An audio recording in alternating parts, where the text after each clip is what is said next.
네, 귀한 특송 너무 감사드립니다. 제가 서기 전까지 사실 굉장히 많이 좀 긴장이 됐었었는데요. 이렇게 앞에 서서 보니까 긴장이 좀 많이 풀리는 것 같습니다. 제가 청년부 매주 설교를 전하고 있는데 지금 제 눈앞에 펼쳐진 광경이 저희 주일에 청년부 예배드릴 때랑 똑같아요. 다 지금 청년들이 와서 앉아 계신 것 같아서 마음이 한결 좀 훨씬 편해지는 것 같습니다. 교회에서 거짓말하면 안 되는데 네. 농담과 진담을 잘 구별하시기 바랍니다. 네. 제가 오늘 본문 말씀은 사실 팀 켈러라는 목사님 설교에서 참 많이 좀 은혜를 받았던 내용입니다. 사실 그냥 기도를 열심히 해야 한다는 말씀 정도로만 저는 늘 묵상하고 넘어갔었는데 그 목사님 이제 책을 보면서 좀 어떤 예수님의 사랑에 대해서 좀 새롭게 눈이 열리는 그런 기회가 있었습니다. 그래서 목사님한테 뭐 감사 이메일이라도 보내는 게 도리인데 그 미국 분이셔서 이제 한국말을 못 하시더라고요. 그래서 최대한 빨리 인사를 드리기 위해서 천국 가서 이제 뵈면 고맙다 인사 드리는 거로 목사님 영어로 쓰면 되지 않냐라고 보시는 분들이 지금 계신데 최대한 빨리 제가 감사 인사를 드려야 돼서 뭐 그렇게 천국 가서 인사 드리는 거로 대신하겠습니다. 오늘 본문 말씀에는 이제 예수님께서 잡히시기 전날 밤에 기도하시던 그런 장면이 나옵니다. 그런데 그냥 단순히 기도를 드리셨던 것이 아니라 굉장히 극심한 스트레스와 어떤 고통 그리고 고통을 넘어서 공포를 느끼고 있는 모습을 우리가 보게 됩니다. 37절에서 이제 고민하고 슬퍼하신다는 표현이 나오는데 이 표현은 극심한 마음의 부담과 슬픔을 느끼는 상태를 말을 하고요. 또 38절에서 매우 고민해서 죽게 되었을 정도라고 예수님께서 말씀을 하셨는데 이 표현이 원문을 보면 완전히 이제 슬픔과 고통에 이렇게 짓눌려 있는 그런 상태를 의미합니다. 그래서 마가복음에서는 이제 심히 놀라시며 슬퍼하셨다라고 표현을 하고 있습니다. 이런 마음인 것 같다라는 생각이 들었습니다. 집에서 잠깐 이제 음식물 쓰레기를 버리러 아이들을 집에 놓고 나왔다가 다시 올라와 보니까 아이가 피를 흘리고 쓰러져 있는 것을 발견했을 때 느끼는 그 충격, 그 슬픔, 그 공포, 그것이 지금 예수님께서 겟세마네 동산에서 느끼고 있는 감정과 비슷한 것입니다. 그래서 누가복음에서는 예수님께서 기도하시는 가운데 이제 땀이 핏방울처럼 뚝뚝 떨어지기 시작했다라고도 말씀을 하고 있습니다. 그런데 저는 이 부분을 읽으면서 좀 이해가 안 되는 부분이 이제 좀 이렇게 제 안에 있었습니다. 왜 그렇게까지 죽음을 앞에 두고 두려워하시고 괴로워하실까라는 좀 다소 발칙한 생각이었습니다. 물론 죽음을 제가 뭐 두려워하지 않는 것은 전혀 아닙니다. 요즘 또 지옥이라는 컨텐츠가 한참 인기인데요. 천사가 나타나서 누군가에게 사망 일자를 고지하고 그날이 되면 지옥에서 괴물들이 나타나서 그 사람을 갈기갈이 찢고 뭐 태워 죽인다는 좀 그리고 그 장면이 이제 전국의 매스컴을 타고 중계가 된다는 좀 황당한 설정의 그러나 이제 좀 뭐 매력적인 그런 내용의 컨텐츠인데 그 내용을 보면서 저도 만약에 뭐 천사인지 뭔지 나타나서 제 사망 일자를 고지한다면 특별히 내일 죽는다라는 고지를 받는다면 어땠을까 제가 생각을 해봤는데요. 엄청 스트레스 받을 것 같다는 생각은 들었습니다. 그런데 저처럼 뭐 겁이 많은 사람 말고 죽음을 앞에 두고도 사실 두려워하지 않았던 사람들을 우리가 인류 역사에서 많이 볼 수가 있습니다. 늘 죽음을 곁에 두고 전쟁터에서 싸웠던 군인들이야 그렇다 쳐도 소크라테스 같은 철학자들도 감옥에 갇혀서 죽음을 맞이할 때 의연히 죽음을 맞이했다라고 역사는 이제 기록을 하고 있습니다. 성경을 보면 더 많은 사람들이 죽음 앞에서 어떤 초연했던 모습을 보입니다. 사도행전에 나오는 스데반 집사님도 돌에 맞아 죽어가는 와중에서도 어떤 일말의 두려움도 이렇게 표현하지 않았던 것을 우리가 알 수 있고요. 기독교 역사를 봐도 수많은 그런 순교하신 분들이 죽음 앞에서 담대히 신앙을 고백하면서 그 죽음의 불길 속으로 걸어 들어갔던 것을 우리가 보게 됩니다. 우리나라 교회 역사에서도 그런 분이 있었습니다. 문중경 전도사님이라는 분이었는데 이분이 공산당에게 붙잡혀서 목포로 왔다가 이제 목포가 해방이 돼서 자유의 몸이 되었을 때 다시 사역하시던 증도로 이제 돌아가려고 이제 했었다고 합니다. 그래서 이제 이성봉 목사님이 지금 가면 죽어요. 좀만 더 있다 들어가세요라고 붙잡았는데 이 전도사님께서 저는 죽어도 좋아요. 그런데 제가 안 가면 교인들이 다 죽어요 하면서 굳이 증도로 다시 들어가셨고요. 거기서 이제 공산당에 의해서 순교를 하셨습니다.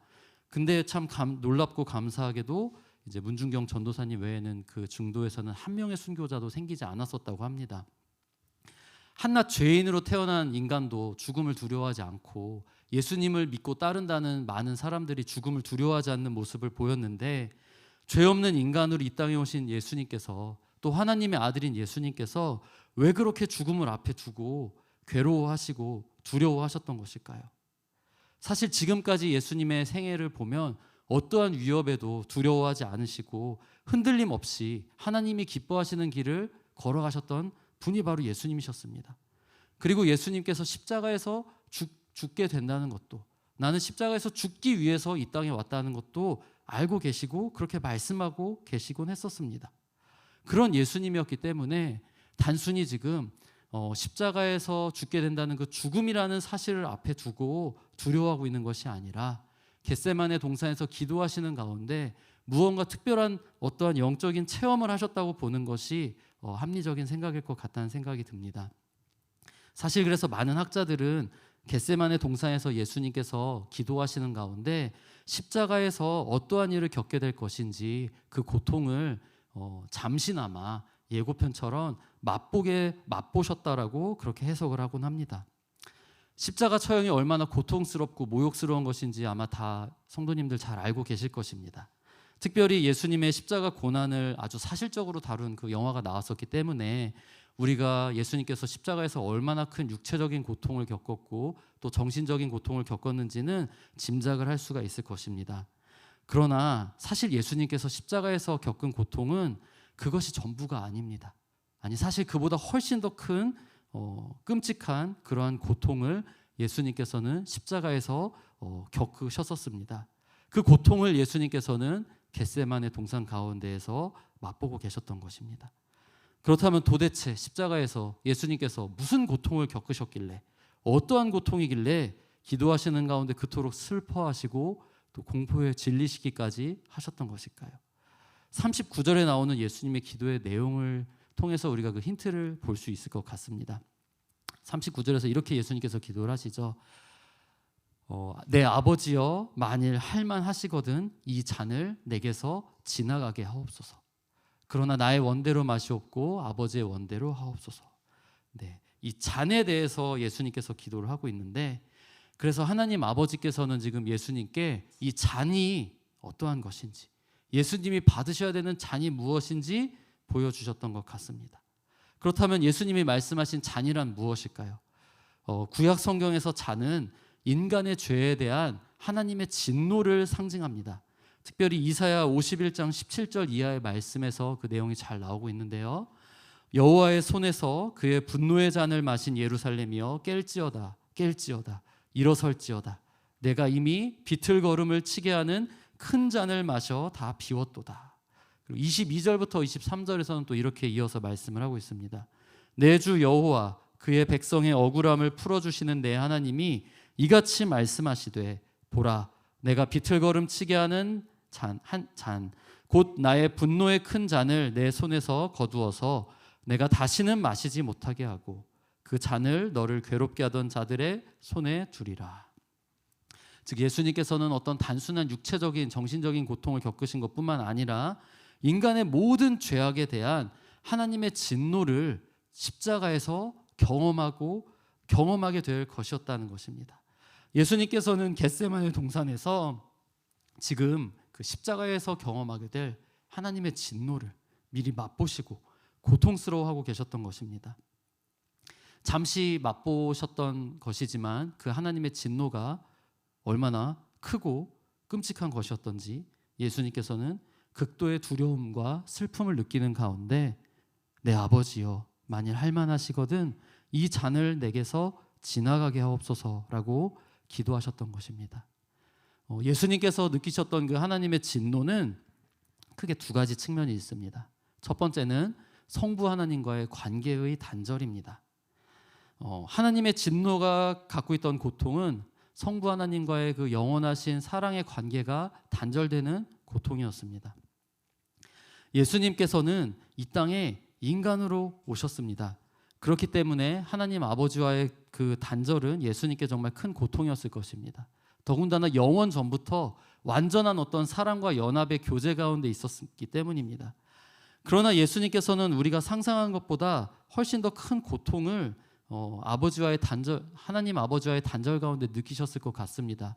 우리보다도 그 누구보다도 완벽하게 하나님 아버지의 사랑을 예수님께서는 경험을 하셨었고, 또 그 교제가 주는 기쁨과 평안과 만족이 어떤 것인지를 일평생, 아니 영원전부터 느끼며 사셨기 때문입니다. 죽음과 단절이 주는 그 고통의 크기는 사랑에 비례하곤 합니다. 그래서 내가 사랑하는 사람일수록, 내가 아끼는 사랑일수록, 나와 사랑의 관계가 깊은 사랑일수록 그 관계가 끊어질 때, 그 사랑하는 존재를 잃게 되었을 때 큰 고통을 느끼게 됩니다. 그런데 하나님 아버지와 예수님과의 그 사랑의 관계는 어떤 인간의 관계와도 비교할 수 없는 그런 관계였기 때문에 우리가 상상할 수 있는 것보다 훨씬 더 큰 그러한 고통을 느끼셨을 것입니다. 예수님께서 그러나 죽으신 후에 사흘 후에 부활하시기 때문에 그 사랑의 관계가 회복되기 때문에 괜찮은 거 아니냐, 조금만 참으면 되는 것 아니냐라고 생각을 제가 하기도 하였었습니다. 그런데 이 천국의 소망이 죽음이라는 슬픔의 무게가 고스란히 다가오는 것을 막지 못하는 것을 생각해 보니까 예수님의 부활이 예수님께 소망이 될지언정, 또 하나님 아버지에게도 장래의 소망이 될지언정 고통을 덜어줄 수는 없을 거라는 것을 알게 되었습니다. 영원한 사랑의 교제 가운데 계셨던 예수님께서 그 사랑의 관계가 단절되는 고통을 십자가에서 이제 당하게 되실 것인데, 그 고통을 지금 맛보고 계셨던 것입니다. 두 번째는 죄에 대한 하나님의 형벌이었습니다.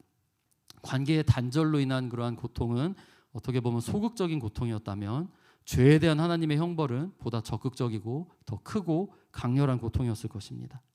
하나님의 사랑이 인간의 사랑과 비교할 수 없는 것처럼 죄에 대한 하나님의 진노 역시 인간의 분노와는 비교할 수도 없이 크고 두려운 것이었을 것입니다.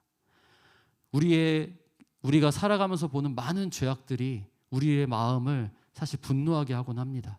그런데 인류의 역사, 태초 때부터 그 마지막 때까지 온 인류가 저지르는 그 끔찍하고 참혹한 죄악들을 생각해 보십시오. 그렇다면 공의의 하나님께서 그 모든 참혹한 죄악에 대해서 내리실 형벌이 얼마나 크고 두려운 것이겠습니까? 물론 우리 사는 이 시대에 하나님의 진노, 죄의 형벌 같은 개념은 사실 좀 낯설고 불편하기까지 합니다. 사랑의 하나님이 어떻게 진노하실 수가 있는가, 또 우리의 인간에게 진노를 내리시는가라는 질문이 의혹이 우리의 마음 한구석에 사실 자리 잡고 있는 것 같습니다. 그래서 사랑과 진노가 우리에게는 양립할 수 없는 모순처럼 느껴지곤 합니다. 그런데 과연 그럴까요? 한번 생각해 보셨으면 좋겠습니다. 우리가 언제 분노를 느낍니까? 우리는 사랑할 때 분노를 느낍니다. 우리가 사랑하는 존재가 상처 입을 때, 우리가 사랑하는 존재가 깨어질 때, 누군가에게 부당한 피해를 입을 때 우리는 슬픔과 분노를 느낍니다. 사실 지금도 이 세상에서 많은 사람들이 참 죄악 가운데 상처 입고 또 희생을 당하고 있고 또 참혹하고 끔찍한 일들이 벌어지고 있지만, 우리가 그들과 어떤 친밀한 사랑의 관계가 있는 것은 아니기 때문에 그러한 불편한 진실에 대해서 큰 분노를 느끼지 못하고 있습니다. 하지만 나의 사랑하는 가족이 그러한 일을 당한다면, 내가 정말 사랑하는, 아끼는 사람들이 그러한 범죄의 희생이 된다면 아마 우리의 일상이 무너질 정도의 분노를 우리는 느끼게 될 것입니다. 사랑이 클수록 분노도 크기 마련이라는 것입니다. 예전 어느 다큐멘터리에서도 잠깐 다루었던 사건인데요. 초등학생 아이에게 누가 황산 테러를 한 사건이 일어났었습니다.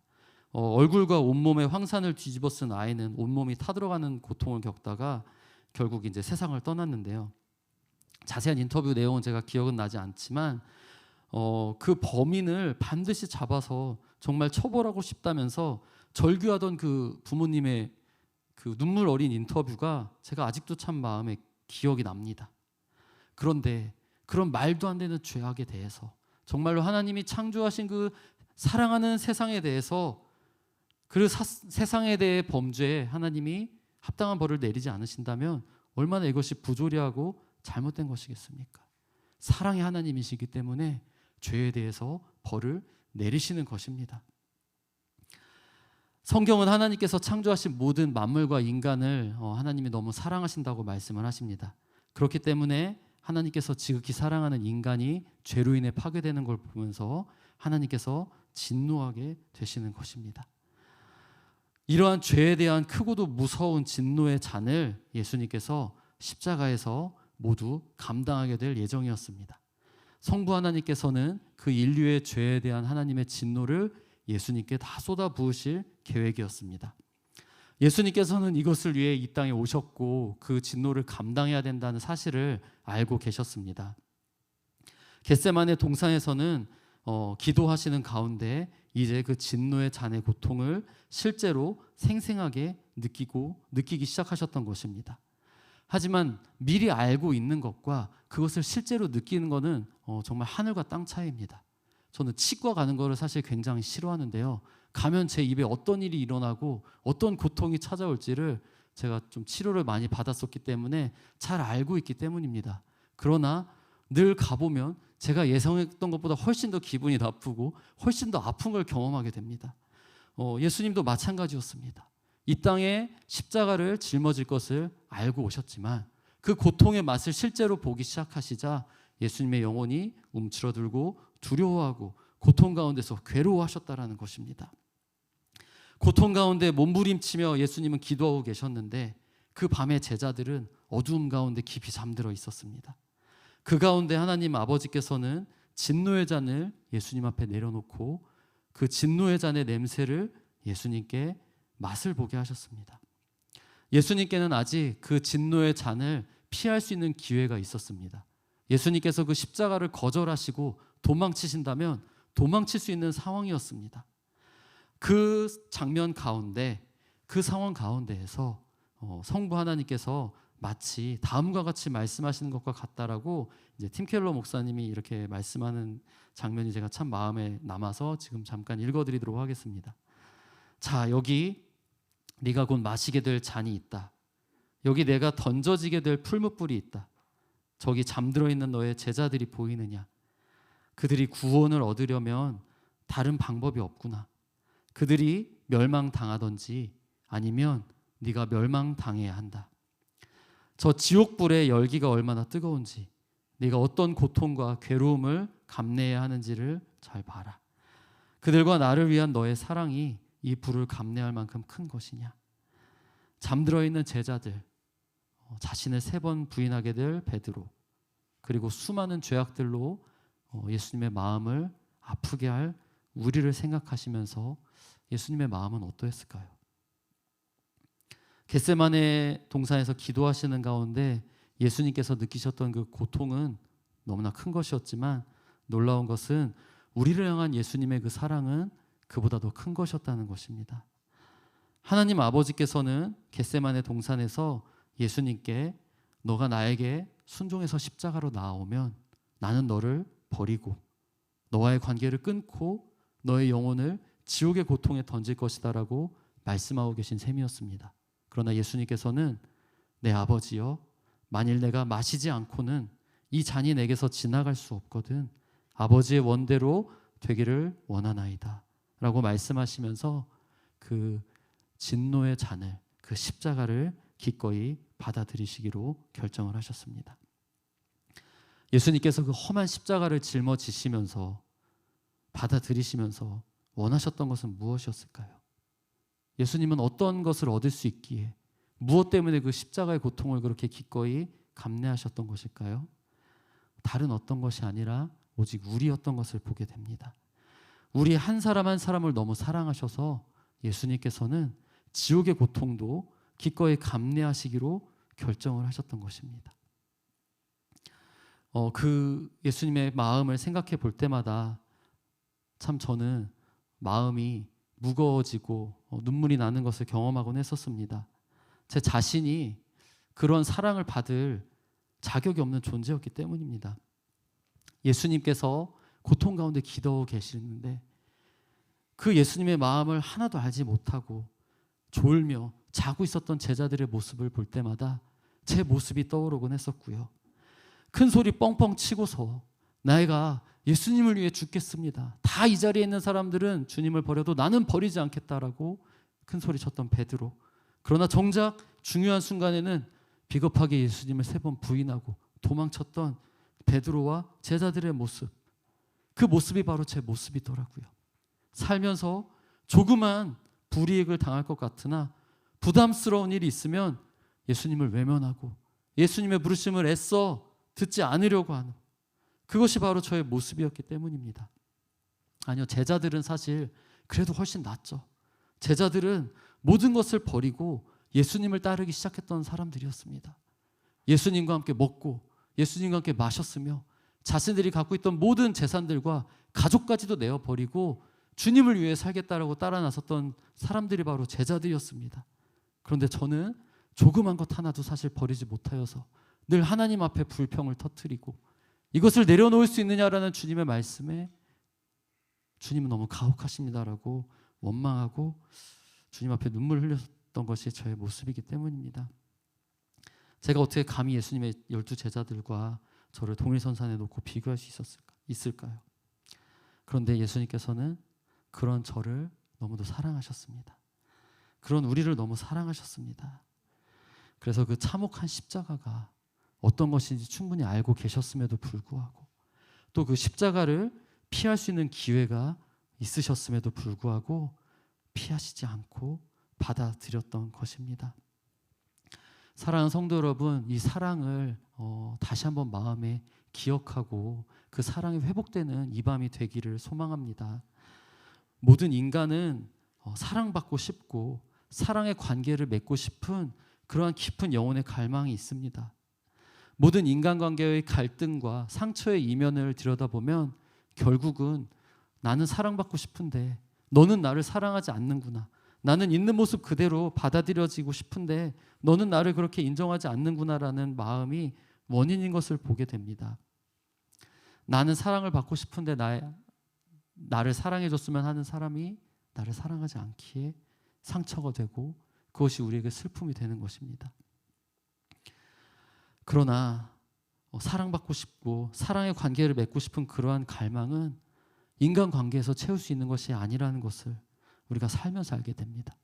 젊었을 때는, 연애할 때는 우리 미혼인 분들에게는 죄송하지만 그 나의 사랑하는 남자친구가, 그 나의 사랑하는 여자친구가 나의 그 영혼의 반쪽이기에 나의 마음을 채워줄 거라고 생각하곤 합니다. 그런데 결혼하게 되면 어떻습니까? 백설공주의 왜 결혼한 후에 이야기가 나오지 않는지, 신데렐라의 왜 결혼한 이후에 결혼 생활이 나오지 않는지를 결혼하고 나서야 알게 되더라고요. 우리의 그 마음은 나를 사랑해 주기를 원하는 그 갈망은 인간관계에서 채워질 수 있는 것이 아니더라고요. 인간은 사랑이 아니기 때문입니다. 누가 우리에게 그렇다면 진정한 사랑을 줄 수 있겠습니까? 우리의 모든 부족함과 연약함을 알고 있으심에도 있는 모습 그대로 우리를 사랑해 주셨던 예수 그리스도, 받을 자격이 없음에도 불구하고 우리를 위해서 그 사랑을 베푸시고 또 자기 자신을 기꺼이 지옥의 풀무불에 던지셨던 예수 그리스도, 그 예수 그리스도의 사랑만이 우리의 영혼의 그 공허함을, 그 사랑받고자 하는 그 빈자리를 채워주실 수 있을 것입니다. 그 예수님의 사랑을 힘써 알기를, 그 예수님의 그 사랑을 알기 힘쓰시기를 부탁드립니다. 십자가에서 보이신 그 사랑을 알기에 해달라고 구하시기를 바랍니다. 상황과 환경을 바라볼 때에는 하나님의 사랑이 느껴지지 않을 때가 많이 있습니다. 그런데 하나님께서 로마서 5장 8절에서 놀라운 말씀을 하셨죠. 우리를 위한 자기의 사랑을 십자가에서 확증하셨다고. 우리의 상황이 아닙니다. 우리의 환경이 아닙니다. 우리에게 주어주신, 누리게 해주신 어떤 축복이 아니라 십자가에서 그 사랑을 확실히 보여주셨다라고 성경은 말씀하고 있습니다. 그러므로 상황과 환경에서 나를 향한 주님의 그 사랑을 찾는 것이 아니라 십자가에서 나를 향해 흘리신 주님의 그 보혈을 바라보면서 주님의 사랑을 확인하시고 그 사랑으로 마음의 상처를 치유받고 위로를 누리는 그러한 우리 모든 성도님들 되시기를 예수님의 이름으로 축원의 말씀 드립니다. 우리 이 시간 그 사랑, 아버지 사랑 내가 노래 잠깐 찬양하신 후에 기도드리는 시간 가졌으면 좋겠습니다. 저는 2003년 제가 대학교 3학년 때 하나님의 사랑을 처음 알게 되었었는데요. 그 사랑이 제가 느껴지지 않고 깨달아지지 않았던 이유가, 제가 어렸을 때부터 교회를 다녔었지만 몰랐던 이유가 제가 죄인인 것을 몰랐기 때문이었더라고요. 하나님의 나를 사랑하신다, 예수님께서 나의 죄를 위하여 죽으셨단 말 많이 들었었지만 제 죄가 보이지 않으니까 십자가가 얼마나 험한 것인지, 예수님께서 나를 위해서 어떠한 희생을 치르셨는지가 보이지 않았었던 것을 봅니다. 죄를 깨달으라는 말들, 십자가를 바라보라는 말들, 사실 듣기에 편한 말씀은 아닙니다. 위로받고 싶은데, 삶이 너무 버거운데 그 삶에 대한 위로가 듣고 싶은 게 우리의 솔직한 마음일 것입니다. 그러나 진정한 위로, 진정한 사랑은 그 십자가에서만 찾을 수 있다는 것을 기억하시면서 그 십자가 앞으로 나오시기를 축원드립니다. 우리 아버지 사랑 내가 노래 같이 찬양 드리도록 하겠습니다.